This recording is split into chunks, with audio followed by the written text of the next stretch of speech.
if you were to come to my house and see my house, you'd see that beautiful house. But if you were to want to buy the house, you would actually hire somebody to see what's wrong with the house.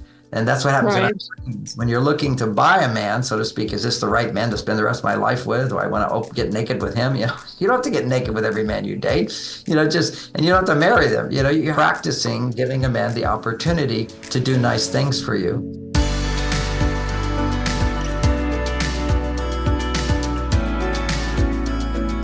And when you let him do nice things for you, there's a tendency in women when they don't understand men are different. Women are very ruled by a hormone or by a gene that says reciprocity. If you do something for me, I'm obligated to do something for you. I want to do something for you. If I don't do something for you, I'll feel guilty, right? So if you understood that when a man does something for you, you are doing something for him by enjoying what he provided for you. Reciprocity has occurred.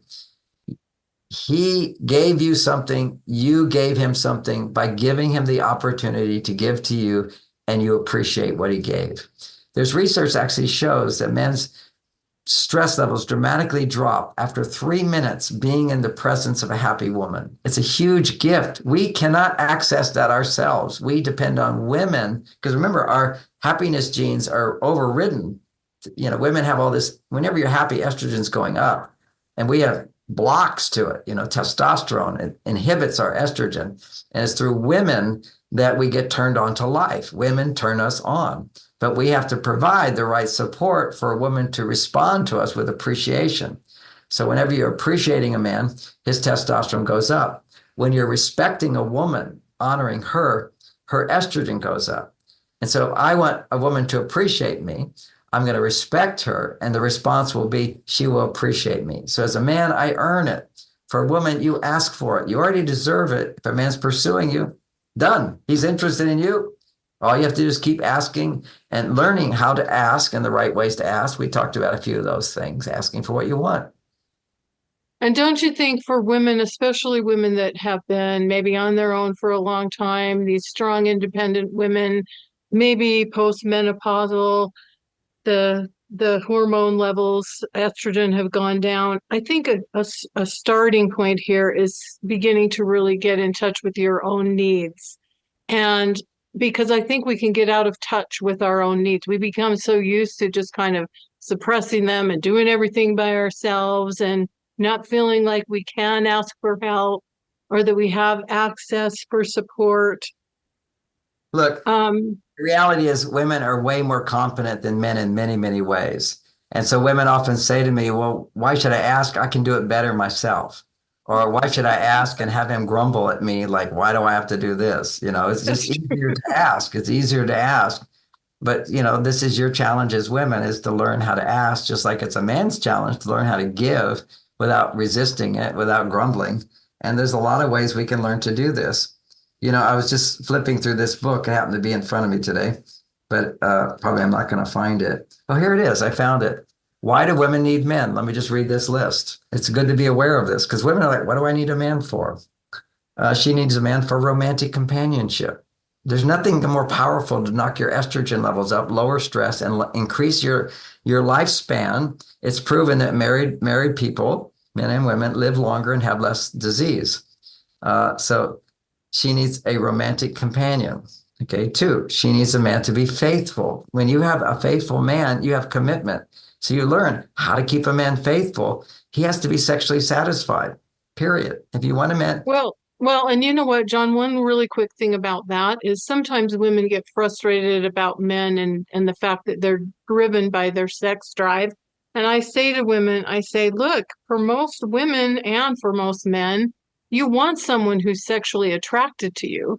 So don't make him wrong or bad in the beginning because he's sexually attracted to you, because in a long-term relationship, that's part of what makes that kind of relationship distinct and different from other kinds of relationships. That's the number one thing. I mean, you don't have sex with anyone else. That's what it's about. But here's what men don't know. Men don't know why they need sex. What I teach men is that the reason we need sex is because we are limited in our ability to feel love.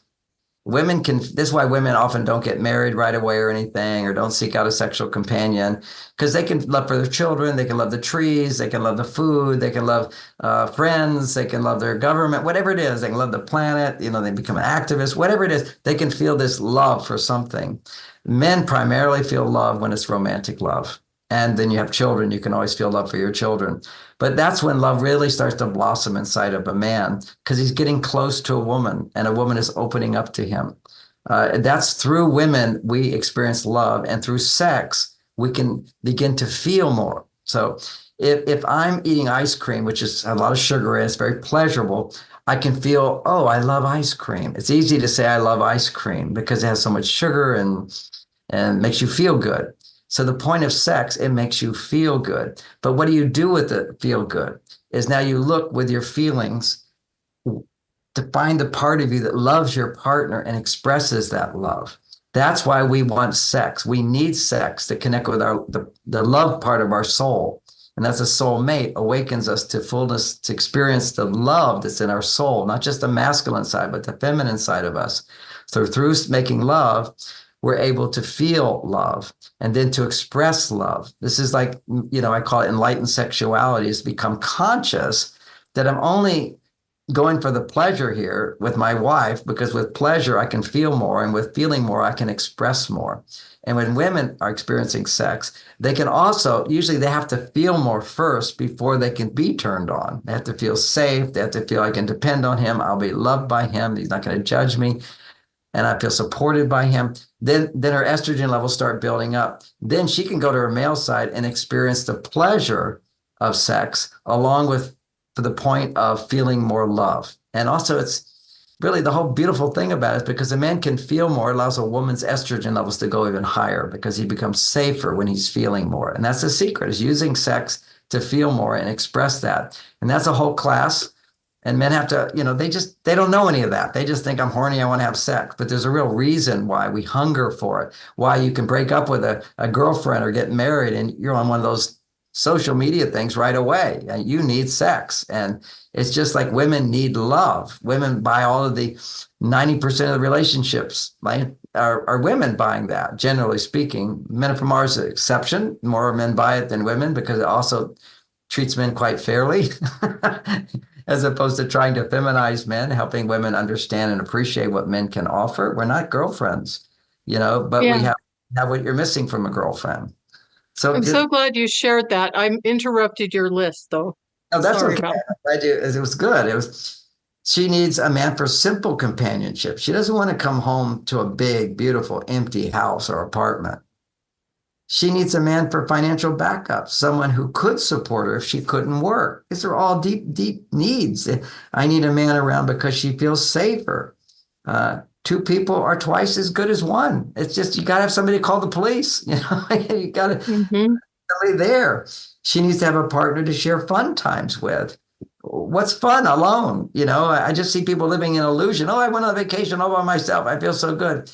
It may feel good if you're overly dependent. Now you have some time to be independent, but it's not fullness. It's a wonderful thing that we're born to have relationships. We're social beings. She needs a partner to share with who cares about her well-being. I care, as opposed to nobody really cares about me. She needs a partner who misses her when he's away. She needs a partner to help raise the family if they have children. Trying to raise children without a man, it's a tough thing. It's tough. She needs a partner if she doesn't want to have children alone. What does that one mean? If she gets IVF, Yeah, single woman having a baby. Yeah.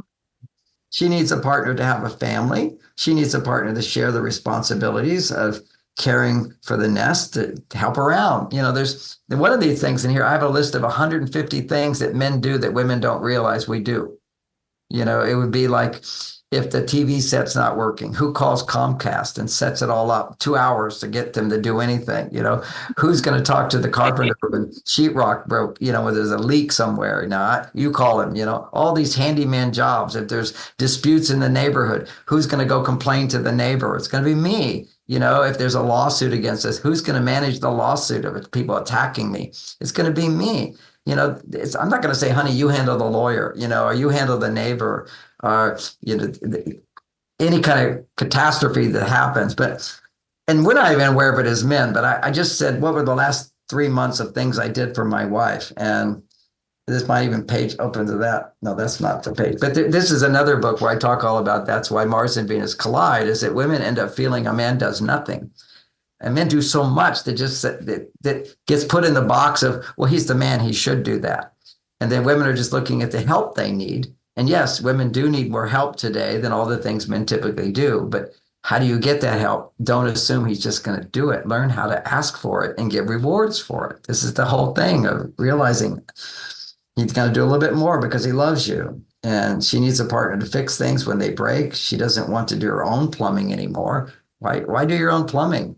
I see these women carrying the trash out to their lawns. They much prefer having a man do that for them who doesn't complain about it, who doesn't whine about it. That's the great thing about men. We don't say, oh, I did this, and oh, I did this, and oh, I did this, and you're not doing enough for me. You don't get that from a man. Now, you are getting it more and more today as men are more feminized. And when a man does that, you don't want to listen for very long. Don't encourage that kind of behavior. That's another thing for dating women to know, is that if a man's talking about his feelings, show a little interest and change the subject. Don't encourage it. And on dating, don't ask a lot of questions of what he's feeling. Don't even ever ask that question. It should always be, well, what do you think about that? What do you think about that? And then when he does say what he thinks about that, you say, that's very interesting. Or you say, oh, that makes sense. Or, oh, what a good idea. I hadn't thought of that. You don't ask a man what he's feeling. If you you're just encouraging him to go to his female side, and he'll do whatever you want him to do. But it's not healthy for men to do that. I know that's so controversial to say. Certainly you want to hear his feelings when they're loving and positive. Absolutely. But if they're not loving and positive, what you get is these men who come home and they just complain about their job, and a woman can't hear that. She needs to feel stability in the man. So these women who, again, I talked about women not being attracted to the men that they get. It's just, it doesn't spark the passion. That passion is her job. See, she thinks it's his job. She's got to connect with that vulnerable part of her. And so all of my books explain the process of emotional processing, how to process your emotions, because emotions are the most important thing for raising your estrogen.